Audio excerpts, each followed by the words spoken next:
Atención.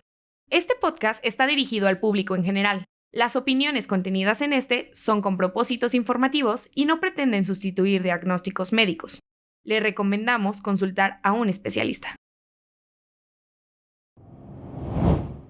La ciencia impulsando la hepatología.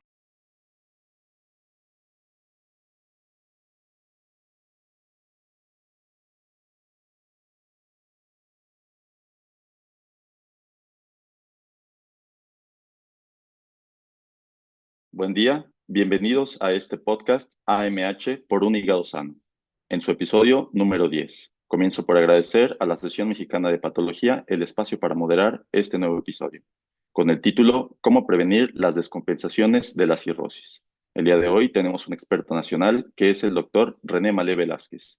Él es especialista en gastroenterología, endoscopía y hepatología, y es actualmente el director general del Instituto de Salud Digestiva y Hepática en Guadalajara, Jalisco. Muchas gracias, doctor, por aceptar la invitación. No, al contrario, muchísimas gracias por la invitación. Le agradezco a la Asociación Mexicana de Patología y a ti personalmente por estar aquí tratando de dar información al público general sobre enfermedades hepáticas. Perfecto. Y así, pues empezamos con las preguntas para dirigir a nuestros pacientes hacia este tema tan importante que es la cirrosis y sus descompensaciones. La primera pregunta que le quiero hacer, doctor, es algo que tal vez en la consulta recibimos muchas veces. ¿Cuándo se considera que una enfermedad del hígado ya está en la etapa de cirrosis? Hola, la mejor manera para establecer el diagnóstico obviamente es tener una biopsia hepática donde establezca el diagnóstico de cirrosis, que es un diagnóstico que usualmente se establece de manera histológica. Sin embargo, la gran mayoría de los pacientes definitivamente no necesitan biopsia porque tenemos la presencia de datos indirectos que nos hacen el diagnóstico de cirrosis, como datos en el ultrasonido, la presencia de manifestaciones externas como la presencia de varices esofágicas, que son venas en el esófago, o la presencia de acúmulo de líquido en el abdomen, que es ascitis, o trastornos de la conciencia neurológicos característicos de encefalopatía hepática. Entonces, todos esos datos asociados a algunas otras cosas como alteraciones en las pruebas de función hepática o en algunos marcadores de la sangre, que serían algunas células como las plaquetas o los glóbulos blancos que suelen estar disminuidos, pueden hacernos dar el diagnóstico de cirrosis. Y eso creo que es una extraordinaria pregunta porque usualmente a veces el paciente tiene la duda porque hay la confusión de que cuando tienen, sobre todo en un diagnóstico difícil, el paciente tiende a ver muchas opiniones y en esas opiniones se pueden confundir. Por eso tal vez el que vengan con un experto sería una buena opción para que pudieran estar seguros del diagnóstico.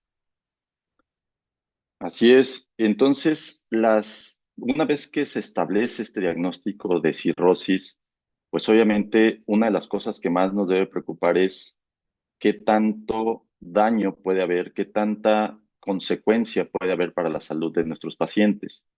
Y esto se ve reflejado en las complicaciones que, como usted ya bien lo dijo, tienen que ver con la presencia de varices, con la presencia de ascitis o líquido en el abdomen, con la presencia de alteraciones neurológicas. ¿Existe alguna otra complicación que veamos frecuentemente en este tipo de pacientes? Pues sí, las complicaciones principales, yo creo que una de las cosas que también tenemos que ver es todo lo que afecta al paciente en general. Y en general es un trastorno generalizado en donde el paciente tiene un desgaste físico importante. No creo que tal vez uno que nos olvidamos muchas veces que es desnutrición.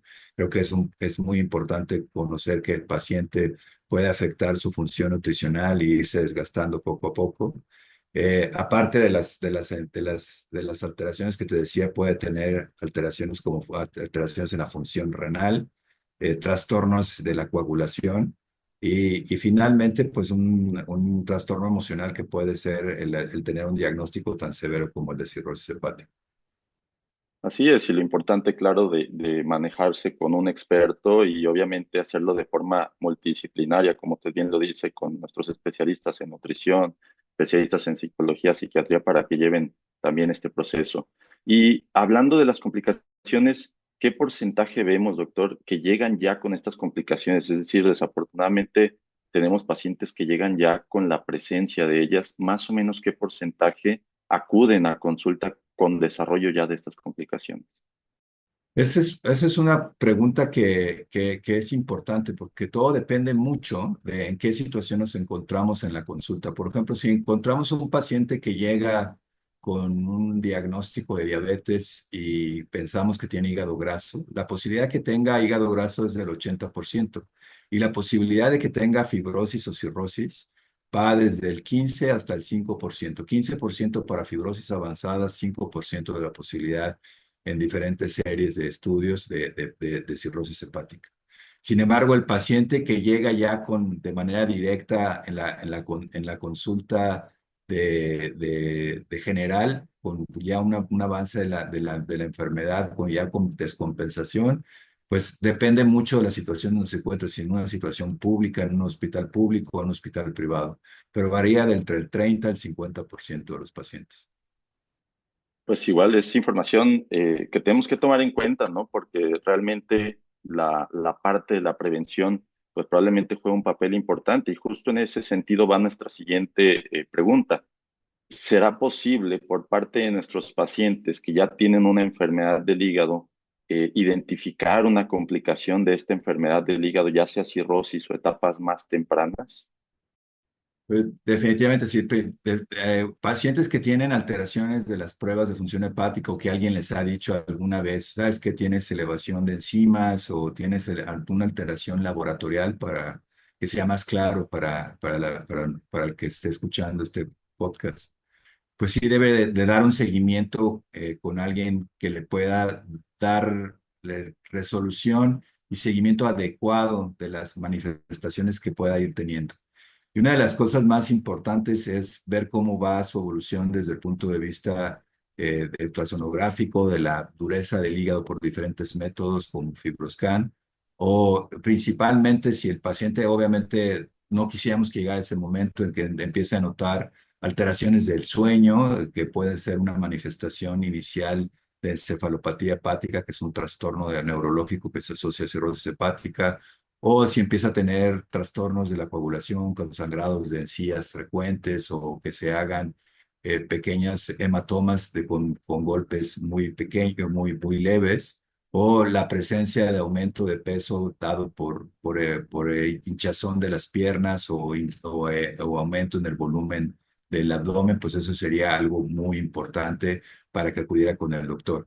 Sin embargo, estas son manifestaciones tardías de la enfermedad, tal vez de una manera más temprana, una vez que alguna vez se haya detectado la presencia de elevación de enzimas hepáticas, sí sería importante que acudieran con un médico que fuera experto en estos temas para poder establecer un diagnóstico oportuno y así prevenir descompensaciones. Las manifestaciones tardías realmente se trata de descompensación. La presencia de líquido de ascitis o líquido libre en la cavidad abdominal o las alteraciones de la conciencia por encefalopatía hepática o la presencia de sangrado de tubo digestivo por la misma enfermedad hepática son manifestaciones tardías de la enfermedad. Y lo que queremos hacer es prevenir estas manifestaciones antes de que aparezcan o disminuir su intensidad antes de que sean demasiado graves. Perfecto. Y una de las cosas que usted menciona es el acudir con un especialista en este tipo de enfermedades. Muchas veces nuestros pacientes obviamente están en comunicación con otras personas, incluso con otras personas que tienen familiares con esta enfermedad o que han padecido este tipo de enfermedades. Y muchas veces esta información puede ir en el sentido de prevenir las descompensaciones. ¿Existe manera de prevenir estas descompensaciones? ¿Y cuál es esa manera? Es decir, ¿existe algún medicamento que me vaya a prevenir descompensaciones, algún suplemento, alguna cuestión que igual son preguntas que nos pueden hacer nuestros pacientes?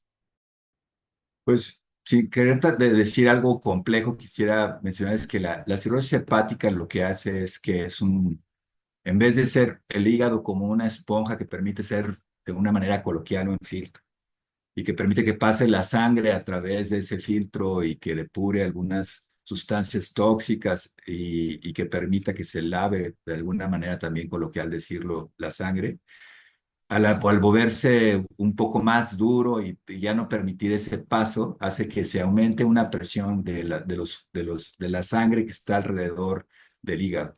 Y eso se conoce como hipertensión de la vena porta. Entonces, si detectamos pacientes con la posibilidad de que tengan hipertensión de la vena portal, el método más habitual ahora es medir la dureza del hígado por una técnica que se llama elastografía.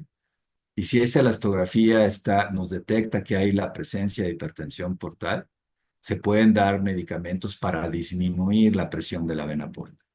Aún sin necesidad de encontrar varices esofágicas, ya no se diga si se encuentran varices esofágicas en la endoscopía. Y entonces con medicamentos que disminuyan la presión de la vena porta, podemos disminuir la posibilidad del avance de la enfermedad o enlentecer y prevenir la presencia de ascitis, sangrado o aún encefalopatía hepática.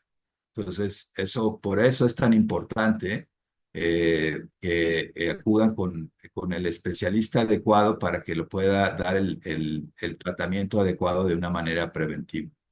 Sin embargo, suplementos, sustancias mágicas, realmente no existen. En el momento hay muchos mitos desde el punto de vista de nutrición, disminuir, no sé, carbohidratos, irritantes, etcétera. Definitivamente la nutrición es fundamental en el paciente y el paciente con enfermedad hepática necesita un mayor porcentaje de proteínas que los pacientes que no tienen enfermedad hepática, porque tienen un metabolismo más activo los pacientes que tienen enfermedad hepática. Por lo tanto, la nutrición también es fundamental para disminuir las complicaciones de los pacientes.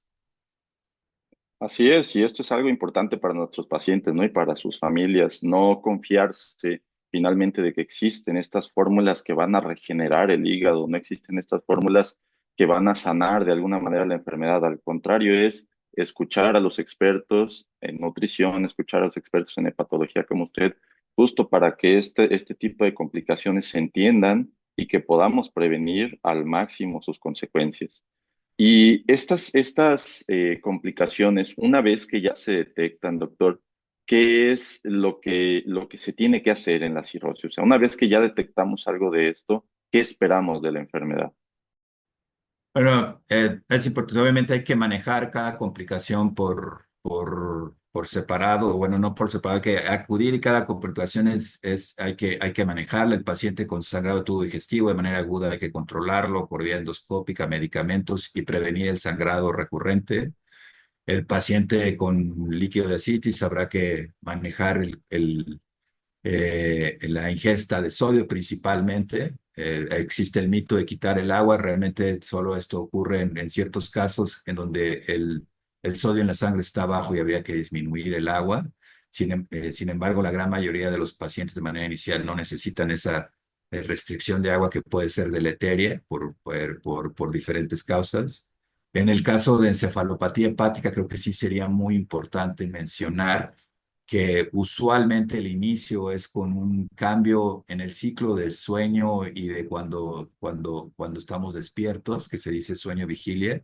Usualmente el paciente inicia con insomnio y de manera equivocada se les dan medicamentos para dormir y eso incrementa aún más la encefalopatía y incrementa más el trastorno del sueño. Y bueno, al final, y entonces tenemos que más bien controlar la encefalopatía con medicamentos para la encefalopatía hepática.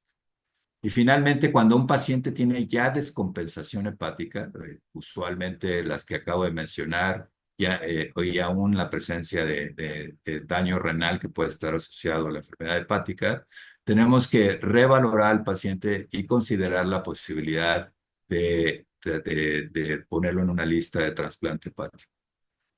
Tal vez como mensaje importante, parece como un mito la presencia de trasplante hepático, es algo que existe en el país, en diferentes lugares. Cada vez es más activo los programas de trasplante hepático y es algo que se puede realizar en México, que creo que el paciente lo debe tener en mente. Usualmente la cirrosis hepática, la persona piensa que es una sentencia de una terminación de su vida o fatal. Sin embargo, esto no es cierto. Si con los cuidados necesarios, un paciente compensado, que no ha tenido ninguna de las complicaciones que acabamos de decir, puede tener una posibilidad de vida por décadas. Y un paciente descompensado que se compensa, si bien puede tener una menor posibilidad de vida si se hace un adecuado manejo del paciente, puede sobrevivir por años sin necesidad de trasplante hepático. Y la posibilidad de decir necesidad de trasplante hepático no es un capricho de opiniones, yo lo diría así, porque parece que decidir, vamos a trasplantar al paciente, es que vengo con usted, doctor, porque me dijeron que me tengo que trasplantar. No es un capricho o una confrontación de opiniones entre doctores. Es una fórmula matemática plenamente establecida de acuerdo a los valores de los resultados del laboratorio y de las condiciones clínicas del paciente. Entonces, no es una opinión personal, es algo plenamente establecido en los cánones de cualquier centro de trasplante del mundo. Perfecto. Y bueno, para finalizar estas preguntas, doctor, ya nos aclaró muy bien todas estas complicaciones, ya nos aclaró cómo se puede identificar una de estas complicaciones, qué tiene que hacer la familia de nuestros pacientes cuando sospechan que nuestro paciente con cirrosis está teniendo una complicación, qué es lo que tienen que hacer. Pues definitivamente la familia tiene que estar en cuidado del paciente. Una de las complicaciones importantes, por ejemplo, es la encefalopatía hepática. Usualmente el paciente, su comportamiento puede ser errático, entonces tiene que ser comprensiva y tratar de llevar al paciente a atención médica lo más rápido posible. En el caso de los pacientes con elevación con ascitis, con la presencia de líquido libre, tiene que ser apoyarle el manejo dietético y tener también conseguir que puedan acudir con el médico de manera oportuna. Y no se diga ya en el sangrado de tubo digestivo, esto debe ser una urgencia importante. El sangrado de tubo digestivo por varices en el esófago es algo que puede llegar a ser fatal en no cuestión de horas o de días, por lo que deben de acudir de manera inmediata a atención médica.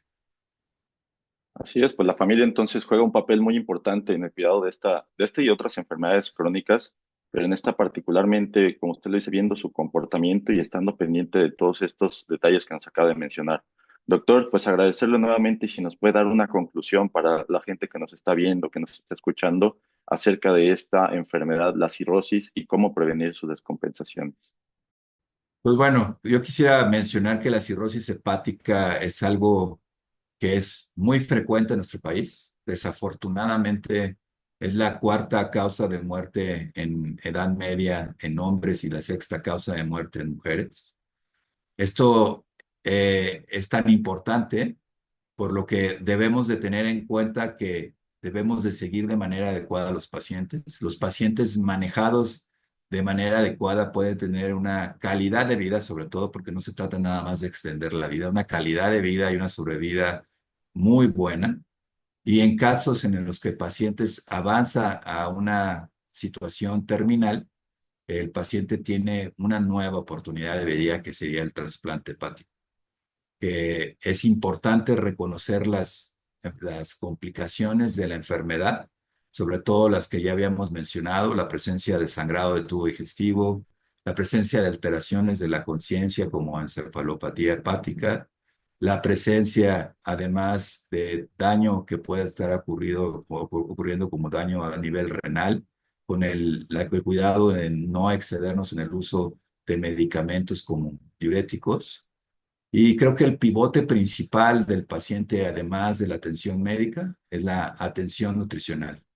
En todas las enfermedades que conducen a cirrosis hepática, que no nada más es alcohol, que eso nos faltó mencionar, que hay muchas causas por las cuales se puede llegar a la enfermedad hepática, aparte del alcohol, enfermedades virales, enfermedades metabólicas e hígado graso. Todas estas enfermedades es importante el apoyo nutricional. La nutrición de manera adecuada puede prevenir al final múltiples complicaciones. Y pues la verdad, doctor Santino, muchísimas gracias por esta invitación. Quiero agradecer también de nueva cuenta a la Asociación Mexicana de Patología por haberme dado la distinción de estar con ustedes y espero que esto sirva como un mensaje de concientización para la población en general y cualquier cosa, pues, seguramente la Asociación Mexicana de Patología estará para servirles. Pues muchísimas gracias. Muchas gracias, doctor Malé, y nuevamente gracias a la Asociación Mexicana de Patología por este espacio. La Asociación Mexicana de Patología presentó La ciencia impulsando la hepatología.